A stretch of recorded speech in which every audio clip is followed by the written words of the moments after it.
This time on Graveyard Carz, Mark gets detailed.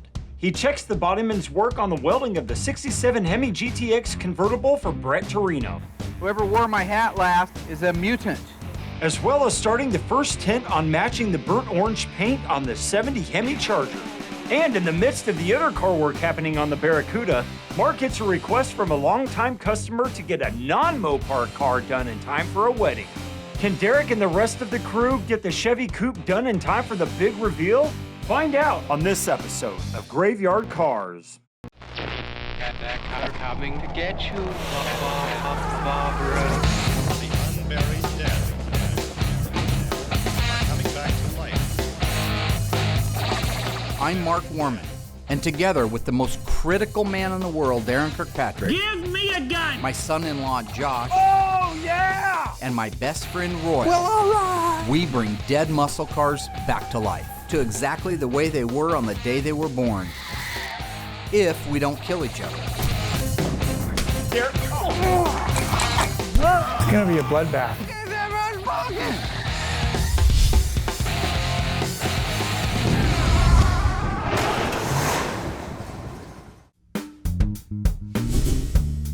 You know, the last few months here at Graveyard Carz have been absolutely crazy. We had the Hills 70 Plymouth Superbird, which compared to how much time was left before the car had to be done, we were absolutely scrambling. Same thing for the Walton 72 Charger. I hate suicide shifts. I hate the round-the-clock stuff. It is exhausting, and I'm very much looking forward now, calming down a little bit, getting refocused on the cars that still are yet to go this year. It's a good time now. Now that it's over, I can say, whew. Hi, Mark. Hey. I'm Kristen Headley. I am Joe and Carol Headley's daughter-in-law. Good to see you. You have a minute? Oh, yeah. The little 30 Chev's been here for quite a while. It's been over a couple of years since it was dropped off. And unfortunately, as I've mentioned before, that the family patriarch, Joe, passed away during the process of the restoration. While we're getting really close on the 30 Chev, Derek's still got a ton of things left to do to it. We still have the wheels and tires to install. We still have to finish the running boards, modify the shift linkage for it, button up some things on the interior. There's a ton of detailing to do, so there's still a lot to do on that car. I do have a huge favor to ask you with the 30 coming along. Yep. We have a family wedding towards the end of this week. It's Joe and Carol's oldest grandson, Okay. my nephew. And Carol and Joe pretty much raised Daniel from the time he was a newborn. Oh, really? So really Oh. tight with his grandma and grandpa. You see where I'm going with this? You know, this is classic Graveyard Carz. As soon as you get the breath, as soon as you get just a chance to breathe, here comes the next mission, the next hurdle. Is there any way we can surprise the family? What, gosh, today's the 2nd. This week? Yeah, And what day? the 6th. I love my clients. They need to have the car done. I don't want to disappoint them. But those employees that work for me while I give them a ration of crap, those are my children, all right? Their health and their safety and their peace of mind is a lot more important to me than a client's car. Okay, you got it. Yes! The fact of the matter is I have an obligation. And if that passion means having to chuck a couple of kids under the bus, it's unfortunate for the kids, but it gets the job done. No matter what, just like Batman would with Mr. Freeze, just like Superman does when he goes out after the bad guy. To save Lois Lane, you might have to kill a few innocent people along the way, but the bottom line is you're flying away at the end with your cape in the wind, all right? I have every intention of having my cape in the wind at that wedding. Yeah, I'm ecstatic, and I'm just very appreciative that it's able to come together. And it's a big request I asked on a very short timeline. So I'm feeling very blessed. You got it. You've just made Okay. my day. In a perfect world, it's 2 days worth of work, but there's Murphy's Law, and there's a few little things we haven't done yet. So we just finished pulling a bunch of suicide shifts, so. You know, I kind of chose Derek to take this car on back in the day because he loves street rods. He did a lot more street rod stuff, chopping, channeling, lowering, and doing all that stuff than he ever did Mopars when he came to work for me. He just happens to be phenomenal anything he does. So this was a perfect fit for him. So as usual, Mark's trying to kill me with these ridiculous deadlines. I'm sure the other guys will be here on occasion to help out, but in all honesty, it'll be me. I'll probably be the one down here half the night doing it myself. Thing is with Derek is he does have a right to complain to a certain degree. I mean, there is a lot going on. He is my main go-to guy, but at the same token, he did volunteer to do it, all right? So welcome to my shoes. I mean, that's what I have to go through all the time. When you save the world, you have to save every part of the world. You don't get to save little bits and pieces of it as you go along. The first main thing that I have to deal with is making the shift linkage. We put a different steering column in it. Went from a non-tilt to a tilt. It's all aftermarket. Now we have to figure out all our linkage because unfortunately, it's not going to bolt in and just work. We just have to deal with the rod because up here we're in park. We have to make sure when this all flows smoothly so you can go through your gears with nothing in a bind. And with all the stuff we have to do, Mark promised this thing to be done in 3 days. Realistically, I would have liked to have a week minimum. Part-wise, we pretty much should have everything here. Finish the wiring, a lot of detail work, still have bumpers to put on, running boards to finish. I know I have shift linkage to finish or make. So yes, a week would have been really nice. 3 days? 3 days is gonna be 3 long days. So anyway, what I got going on at this moment in time is going to remove all the steering arms and U-joints. Okay, on this column, they made these, since it's aftermarket, it's for, you know, your custom street rods, whatever. It's bolted on, it uses 4 of the holes. So when you move your shift lever, what's on the column, this is attached to a rod that has to come down and works off this for your park, reverse, neutral drive. I'm gonna have to take all this stuff out to get in here to change this arm on the bottom of the column. Unfortunately, it's actually coming apart nice. Okay, this is one that was on there. The longer arm will lengthen the throw of the rod, which should eliminate part of our binding problem that we're having. Okay, for now we're gonna see how our custom-made shift linkage works. Piece of round rod and a bolt, as you can see. Custom made, gotta make her work. No OE application for this. Okay, so we're in park, reverse, neutral, drive, second, and low. Sweet, it was almost too easy. Off to the next.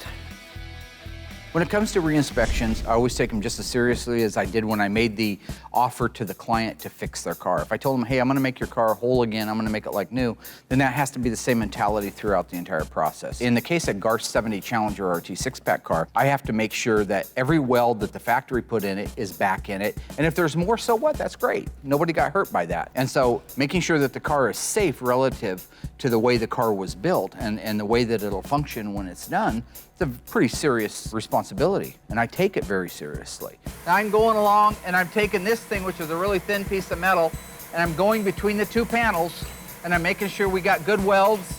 I got a weld here, and that's the next weld. That's maybe 3 inches at the most. I don't think it hurts to add one. So I'm just gonna put a spot right there, that'll remind me. This is where the frame rail meets the rear floor pan, so there needs to be a weld right there. That'll remind me to go back. I go through, this is hard to get into, but I can see spot weld, plug weld, plug weld, plug weld, plug weld, plug weld, plug weld, every 2 inches on center. Get up into here, there should be a little gap. These don't always fit perfect, but there you can see there's my 2-inch gap between welds. Solid, solid, can't even get the fork in there, okay? So that's what I do, is run through a series of those on the entire car. If I have time, I weld them up. So I'll go ahead and do that one real quick. I want to clean that etch primer off there so I can see where I'm going to be drilling my plug weld hole at. So a plug weld is simple.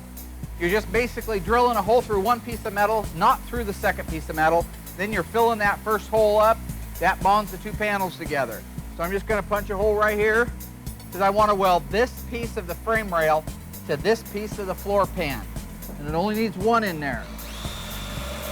When I do a re-inspect on one of these cars, whether I'm checking for welds or the body work or the paint work or checking the dash or the interior, the fit and the finish, whatever it is, I do it with absolute 0 tolerance, meaning that if something's wrong, we take the time to fix it. I'm almost through, but I'm starting to touch the panel underneath it, so I want to put this in there so I have a separation. Now I've got a nice hole, can you see that? I'm now going to marry those 2 panels together with a plug weld. Whoever wore my hat last is a mutant. One of those genetic freaks with a huge head. Adjust my welder, throw on my gloves. And now I'm on there, I'm just gonna hit it with some etch. And that's it, game over. Now it's welded. The QC on the welds went really well. Nobody's perfect, okay? Even these cars weren't perfect. So when I find something, really, I'm just getting anal about it now. I could have gone without another weld. It wouldn't have hurt anything, but I'm there and that's my job, right? A couple little things, I got some tape marked out for him and he'll be able to wrap it up when he gets back. I can feel a dent or a low spot with my eyes. Mark!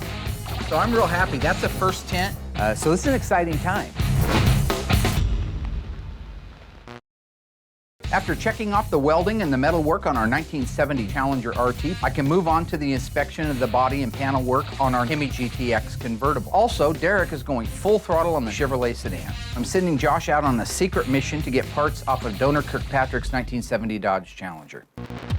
So what I'm looking at now is the 67 Hemi GTX convertible for Brett Torino. This car's been already up to the metal dipper, back, had all of the sheet metal replaced on it except for the core support, which just got done. That car came to us and it was a pretty darn nice car. I mean, at a glance, it looked really nice. It was beautiful. It was on his showroom, and if you've seen his showroom, you know it's just absolutely amazing, full of beautiful cars. But Brett's like me, he's a bit of a perfectionist, so he wanted to take it to the next notch. That's why it's here. So I don't get to just sand it down and repaint it, send it back to him. It's got to be better than it was before. That's what he's buying here. So what I'm feeling for right now is I need to sign off and say that it's okay to go ahead and primer over this bodywork, which it's not, because I'm feeling low spots and high spots that need to be fixed before it gets primed.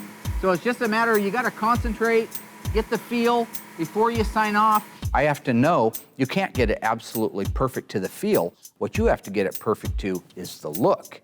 That's the key. You have to know what's going to show. It may feel high to your hand, but when you see the car done, you cannot tell it's high. It looks absolutely perfect. That's why they have to have me sign off on it. I can feel it's just a little bit fat. And now I can feel it's a little bit low. So it's just a matter of getting the feel. Some people never get it. I was born with it. I can feel a dent or a low spot with my eyes. Somebody buzzed that down a couple weeks ago and they didn't put its primer on it. And it started to flash rust. I don't like that. Bare metal, the minute it sees the open air, it begins to flash rust. So I have to go through, make sure that everything is covered and protected so that it doesn't flash rust. We miss it, end up primering over the top of it, and then 2 years, 3 years, 10 years down the road, the customer has a problem with it lifting or bubbling in that area because it was oxidized and nobody treated it. That'll come back and bite you in the ass. So knowing that it's flat, knowing that it's smooth, knowing that it's a perfect fit, those are all the things that your eyes will see. Knowing what will and won't show, that's something that you have to just know inside. And knowing exactly what can bite you in the ass is something you earn over 30 years of doing body and paint work. So that's the only mud work I got to sign off on. So the GTX is looking really good. There's a few spots that do need some attention, but for the most part, it's ready to get its first primer. And I think that Brett Torino's going to be really excited to find out that we're moving ahead to that point, and that's one step closer to getting the dark blue paint on it. So it looks like Mark's at it again. He wants me to go pick off some exhaust stuff from Darren's car. We don't have anything circulating around out in the graveyard with any of the cars. So lo and behold, I get to go pull them off of Darren's car. Currently, I got Josh off doing a very important task. We call it Operation 415. It basically means to borrow parts off Darren's car but not return them and then not tell him.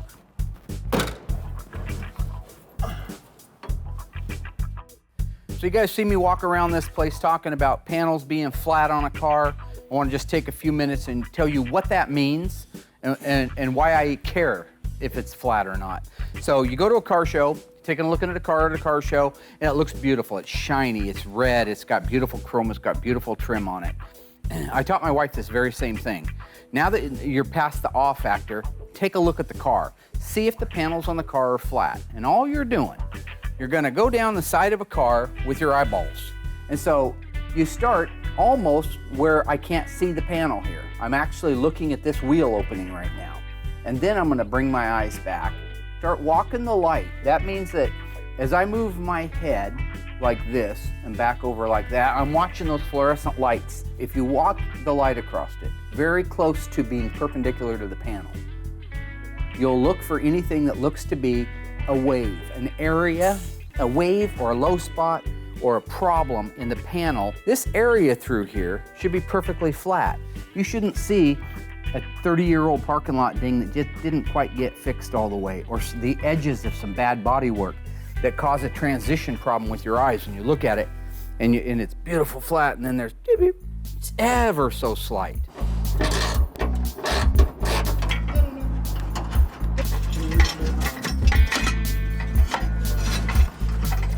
So there's a bracket that's welded onto Darren's car. I don't know exactly if that bracket already exists on the car that I'm taking all the parts off of Darren's car for. So I'm gonna go back, have a look at the other cars, see if it's in there. And if it's not in there, come back, pull that bracket off and take it back, get everything sandblasted, and then get it installed.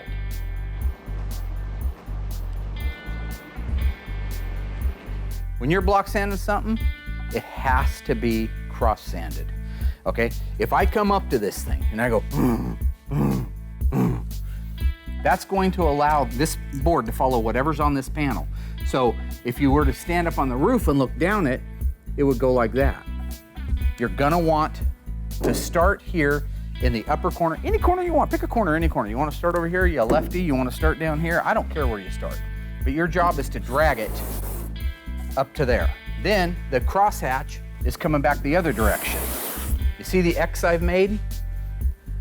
This pattern of cross sanding picks up whatever low spots evenly both directions. If you sand one direction, you can end up with a low spot. If you go this way and then come back and clean it up that way, there's no way in the middle of that panel you can have a low spot. So this is called block sanding.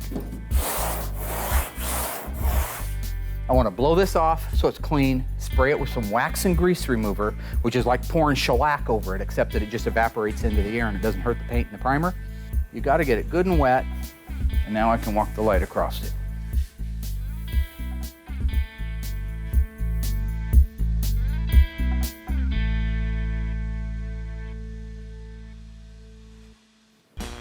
John and Horace Dodge began the Dodge Company in 1915. Prior to that, they made auto parts for what automotive manufacturer? Ford, Plymouth, Buick. The answer coming up after the break. So what auto manufacturer did John and Horace Dodge make parts for prior to their own automotive company in 1915? The answer is Ford. In 1900, the Dodge brothers started their own auto parts manufacturing business. They were contracted by Ford to create and supply most of the parts that went on the Ford automobile. It was working so closely with Henry Ford and the Ford automobile that they saw flaws in it and thought to themselves they could make a better product. Thus, the Dodge motor car, or Dodge as we call it today. Visit graveyardcars.com to learn more. Now that QC work is finished up on the 70 Challenger and the Hemi GTX convertible, we can begin the installation of the exhaust system on the Cook's 1970 Barracuda convertible. However, with all this, we still can't lose focus of getting the 1930 Chevrolet sedan done in time for the big wedding this weekend. So the next deal on getting the seats fit, had to have the customer come out, sit in the car, figure out where the seat needed to be. One of the important things with the 30 Chevy was Mike, Joe's youngest son, I believe it is. He's a big guy. They call him Big Mike. He needs to fit in that car. Remember, we cut 4.5 inches out of the roof, so it's been chopped a lot. That's a very low roof line. We need to get him in a seat, find out exactly which seat it's gonna be and how it's gonna fit for him, and if we need to countersink it into the floor or raise it up or move it back. So we have to have him out to go over that, figure out exactly where the seat goes. The nice thing is, it still looks like there's a month's worth of work left. We told him there's a month's worth of work left, so he isn't in on the surprise. We had to modify the slides so that we could make the seats fit this particular car, cut and weld all that up, bolts to the floor, change our braces, you know, all the stuff you have to deal with a non-OE bolt-in application. Putting on the bumpers, had those re-chromed. There's a few little bolts that are 30 Chev only kind of thing where they have a stainless cap on them. Nobody in town wanted to deal with those. I had to file and all the vice grip marks and hammer marks over the years out of them, polish them up, make them look new again, which Surprisingly, they came out awesome. On this application where we widened the rear fenders 4 inches, we had to pie cut the running board to widen it 4 inches so that it fit the stock running board up front, and it gradually tapered back, smooth transition to the 4-inch widened fender. Unfortunately, I'm gonna have to pull Derek off of the 30 Chevy. I know he's got a deadlight on it, but we also got one on the Cook's car. We need some help putting the exhaust on, so while I don't look forward to going up and stopping him, it's something that has to be done. We're buttoning up the final stages before we fire the car up. We're at the same point that we usually are at. Josh is usually standing around just making money on the time clock, right, Josh? Yeah, that's fun. We're always at about the last 2 stages every time on these cars. What are the last 2 stages we usually do on these cars? Derek? Drive shaft and exhaust. Drive shaft and exhaust. I don't know why it always goes that way. I mean, you can put it in any time, but it's always somehow in our minds, in our process, it's always the last 2. Now that all that's together, we're ready. So let's put the drive shaft in. You see that rubber seal right there that I'm pushing with my finger? If that goes in dry, it could tear this seal. This is the output shaft seal, and then it can drip. Transmission fluid loves to drip. It's very thin viscosity. It loves to drip. So if you grease that before you put it in, it'll guarantee you won't rip that seal. Let's nail it in there, buddy.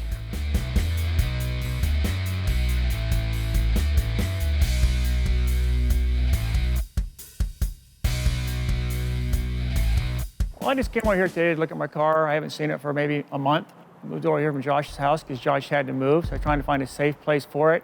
I thought this would be a safe place because there's really no work going on here, any car work or anything.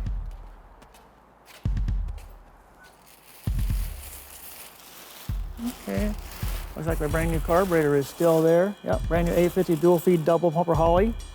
Give it lots of gas, so it's got lots to go. One exhaust manifold is here. I know the other one is gone. Yeah, the manifold got taken off. I told Mark he could take it, but also he said to have a new one on it in 2 weeks. Well, it's been 2 months. No manifold, as usual. And Mark's lips move, he's lying. We like to put a little bit of product on there that locks the threads so they can't back off. That's what that product was. And once they're tightened down, that stuff will set up and it'll make sure those bolts don't vibrate loose, even though they do have lock washers on them.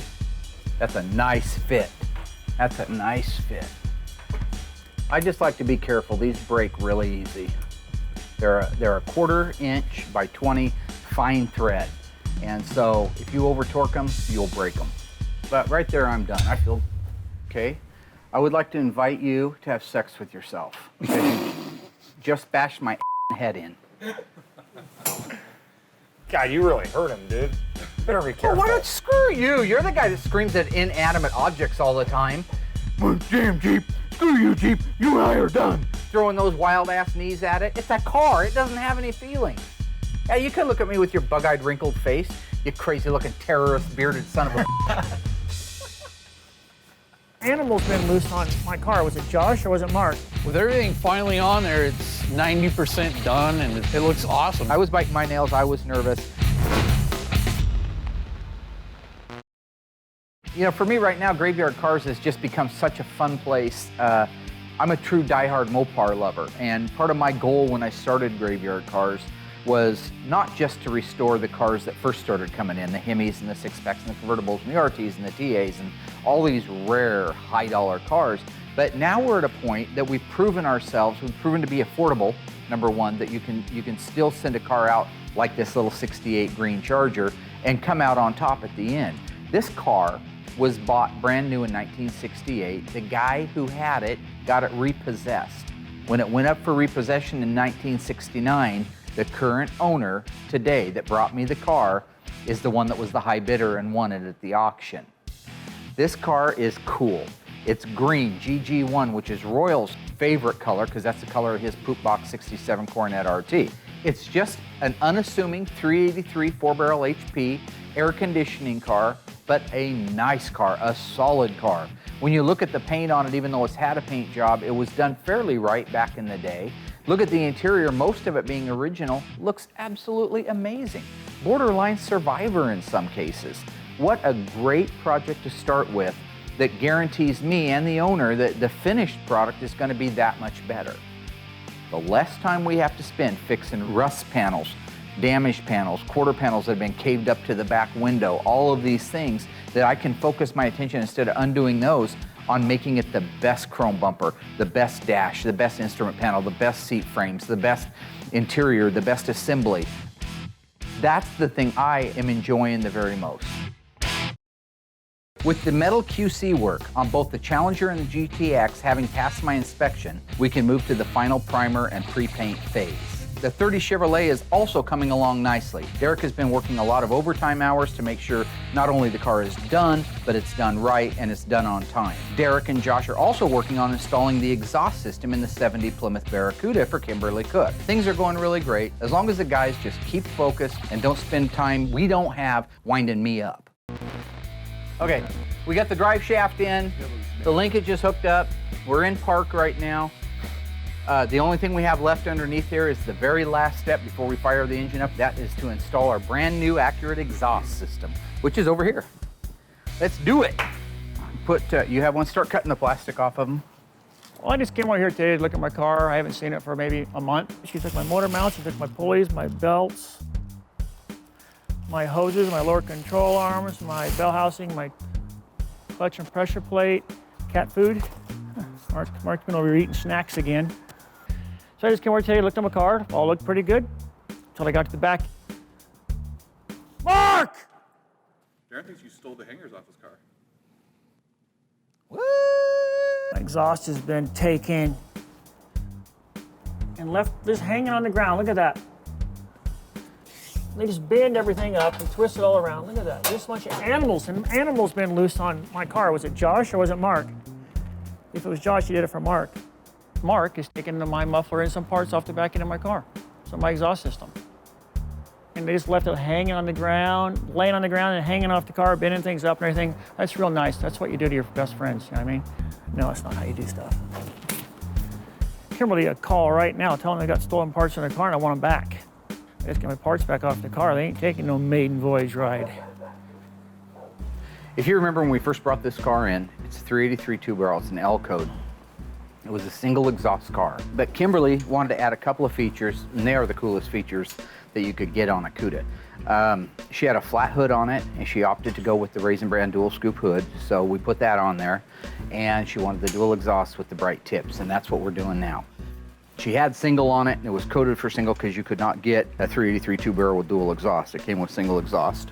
A 1970 383 two-barrel engine still uses the same manifolds a 383 HP four-barrel would use. So there's nothing trick or modified. I talked to Tom down at Accurate Exhaust. He goes, no, it's the exact same. If this was a 383 Cuda like Mark and Elena's, this would be the system it would get. This gets a head pipe, a resonator, a tailpipe, a muffler. That's what we're doing now. Nice, I love that. Look at that. And what you want to do is build the whole system out and just have the bolts and the nuts finger tight. And then once you have the system completely on the car all the way out the back, including the resonators, the mufflers, the tailpipes, the axle pipe, the head pipes, everything's in place, that's when you want to tighten it all down. So right now we're getting ready to put the resonators on. And what I like about Tom, because he's now licensed by, well, I think he's always been licensed by Chrysler, but he just recently got where he could put the Pentastar, the A to 69, and the part number on there. So it doesn't get any cooler than that. If you're looking underneath the car, that tells you that that is as close to an original resonator as you could get. Oh, that looks good. Okay, so we can put the hanger on that one probably. Joshua Yoshinobu Takagi. Hey Josh, where'd you get those hangers at, buddy? Oh, Where did those good-looking hangers yeah, come these from? great-looking hangers. I do as I'm told, and you know, obviously, if Mark says that I don't, he made me go and take these off of Darren's car. Well, what it is the manufacturer that Tom uses that makes these hangers, they're plant burned down, so he doesn't have any of these. We didn't have any good used ones, and then I got to thinking, Darren's car had them on because Tom gave him the exhaust system for his car. So we just went over and got these off of his car, which I'm sure he'll be fine with it. So right now we got to let the car down. Being this car was a 383 two-barrel single exhaust, I had forgotten there's a couple of provisions that need to go into the body to be able to accept the dual exhaust. It did come with the kit, but I forgot I should have put them in before we raised the car up. This needs to go down through the floor of the trunk. If you look over here at this tawny gold car, A factory dual exhaust, because this is a V code 1971 446 spec 4-speed Dana Super Track Pack car. This provision right here is the one that there's going to be a recess up there for it, but these holes won't be there because it never needed them with a 383 two-barrel. So we're going to make those holes, and if you see what this does, it'll go down through those openings. Then there's a set screw right there. That allows you from the bottom to be able to put the hanger on it up into place, put the nuts on it, and then be able to hang the actual muffler onto that.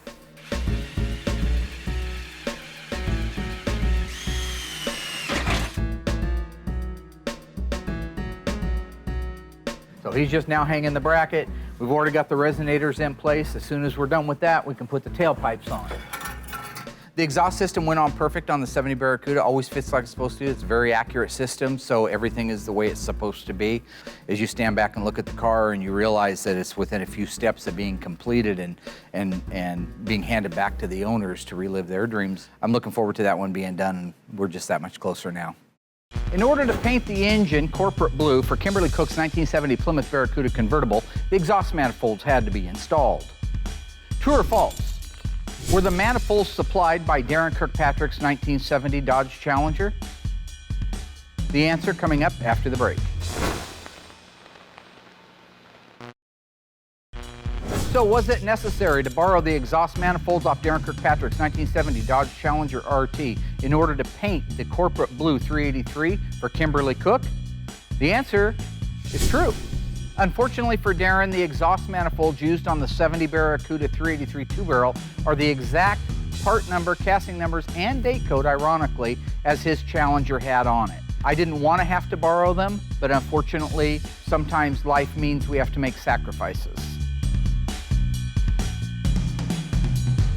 Visit graveyardcars.com to learn more.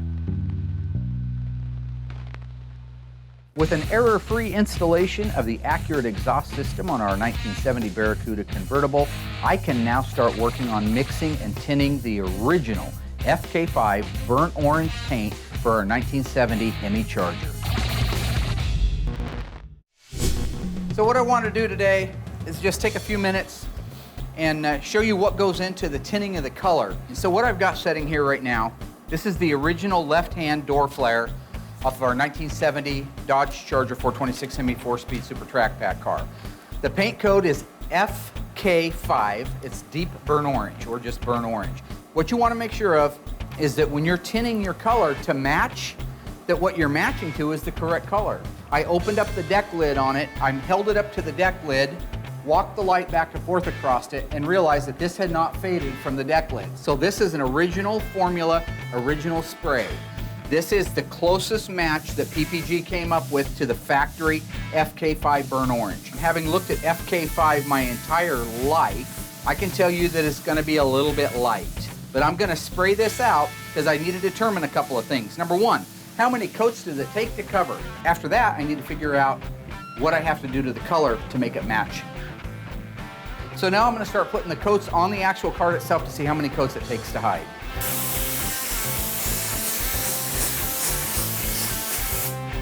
You can see the transparency that we have with one coat. Second coat. Coat number 4. Let's go over to the window where the light comes through and see if we can still see through it. I can still see through it a little bit from here. Coat number 5. So let's see if we can see through it now. See that light? Now some paint reps, and I know they get crazy, and right now there's probably some of them sitting at home calling me the most horrific names. They're going to say what you should have done was sprayed the card with one coat of something that's consistent. Like spray it with a black ground coat or a red ground coat to cover up all those lines. All that's doing is lying. One, you don't have the true color. Two is you can't match a transparent paint. Coat number 7. Coat number 8. Coat number 9. Okay, we're getting close now. Hate to say 10 coats, but that's what it is. Coat 10. And that should be done. So it looks like it's flashed off. That's when it starts to look kind of hazy, which is where it's at right now. And I'm running the light around it. Can you see through that? We're covered. So now what we need to do is take a look at how we look against the panel. The buffer will take oxidation off, and that's what you want to do if you're looking at an original panel, but that was done a long time ago. So when I look at that, I see that those toners that made the color so rich back in the day are the ones that are affected by it. They're the ones that probably don't have the lead and the other content in them. That's why they don't have the ability to cover it. So I've got to add extra color. This is the formula that makes up the actual color itself. So when I go through there and I know that this needs to be a bloodier color, this needs to be a lot bloodier than it is, I'm gonna look for whatever description at least I would go with. The maroon, I like the sound of that color. That's a great sounding color.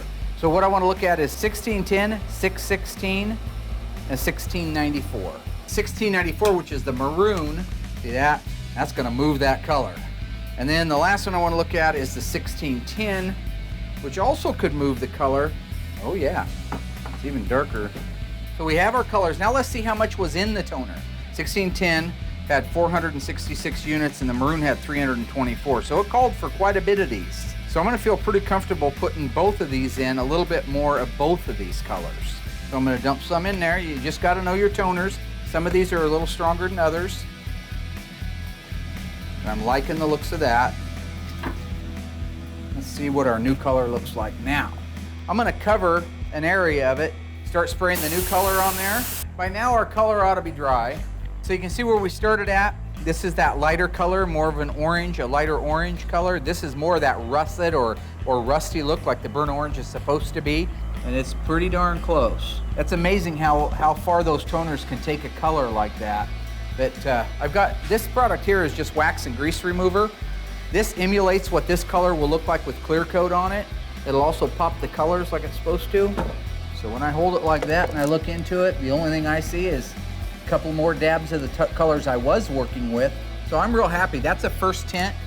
Figure out what you need. Look into the color from what you had before. When we started here, we had a bright orange. We were going to a russet. We knew we needed some maroon and some more dark orange.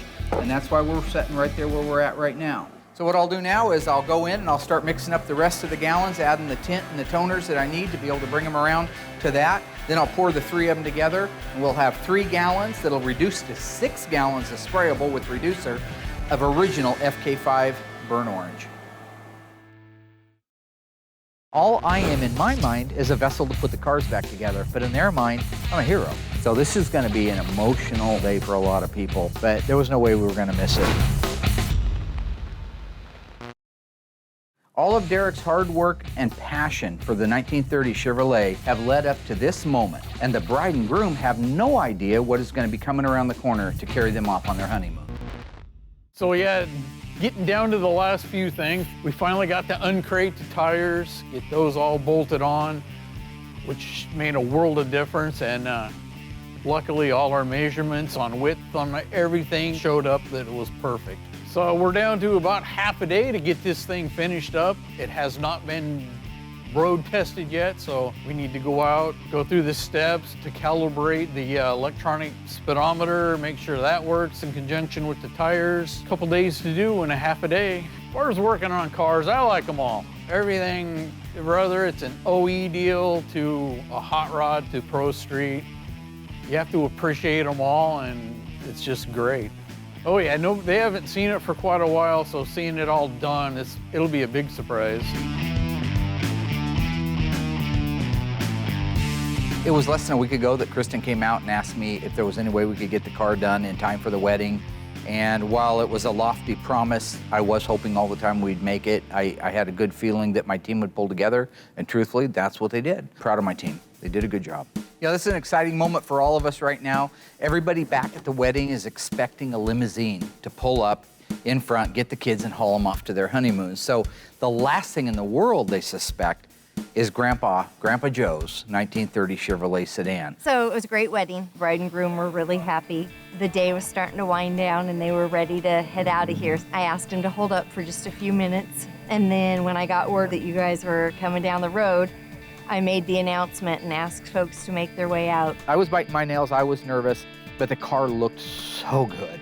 We all piled in the car and drove up the long, almost a mile-long gravel driveway to get back here to the wedding set. My mother-in-law, my nephew, and my brother-in-law, who did not know this surprise was coming, instantly knew what was going on. So then when the family, we made our way out here and we were standing, we were all holding on to each other, crying with excitement. And when we saw that car around the corner, we were jumping and hooping and hollering.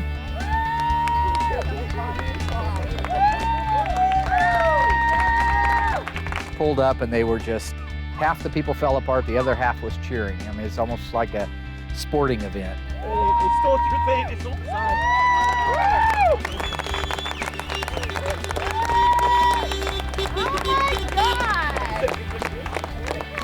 Be sure to read the Chevy emblem on the front. After the last 4 days, and then finally, you know, the family get to see the car. After all this time, I mean, it was awesome. You couldn't have asked for anything better. They were, I think, a little bit in shock to start with, and then they were incredibly touched by the gesture on Graveyard Carz and to make this happen and to make it happen at this event, a family event. Today is one of those days that it hits home for a person like me because I'm a small town guy and family means everything to me. And this was an opportunity for us to help fulfill somebody's dream. Carol and Joe, who's passed on now, came to us almost 3 years ago with the car. And Derek got crazy. He loves the old street rod, so he wanted to chop it and widen the rear fenders, and he did a beautiful job. So not only was it Mark and the crew that made this all happen, but Derek, through this whole process, has worked his tail off. That man has put his heart and soul into this car, and I just want to give a huge shout out and a huge thank you to him. Oh yeah, this little 30's been my baby, I guess you could say, for the last 3 years.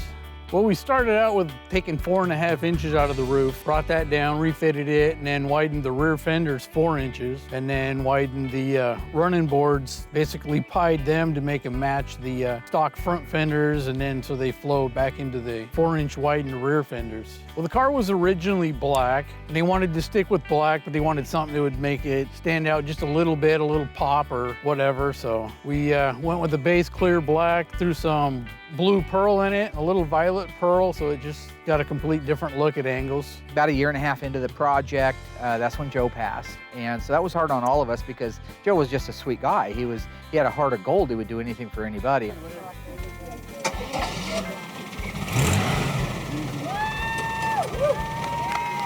Just like with Kimberly Cooks and just like with the Waltons and just like with the Hills and just like Driscoll and the hundreds of other clients and customers that we've worked on over the years, all I am in my mind is a vessel to put the cars back together. But in their mind, I'm a hero because I just reunited them. In this particular case, driving down that driveway with Joe's 1930 Chevrolet done, surprising everybody, was as close to Joe being here. And I felt that very sense. And so many hugs and so many handshakes and so many tears, and I well up, and that's cool. I'm not ashamed of it. It's all right. This is why I do what I do.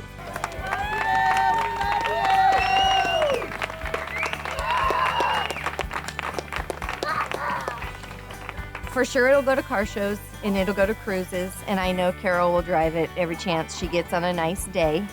And yeah, it'll definitely stay in the family. There's no way after Joe Sr. having it from the age 15 that it'll ever leave the Headley family.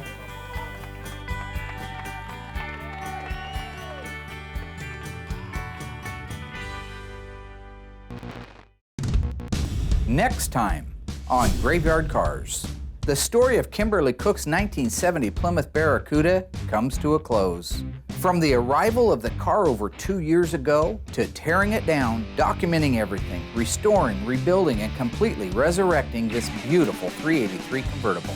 A car like this may not be worth millions to collectors, but to the Cooks, it's priceless. Get ready for a reveal that's over 2 years in the making on the next episode of Graveyard Carz.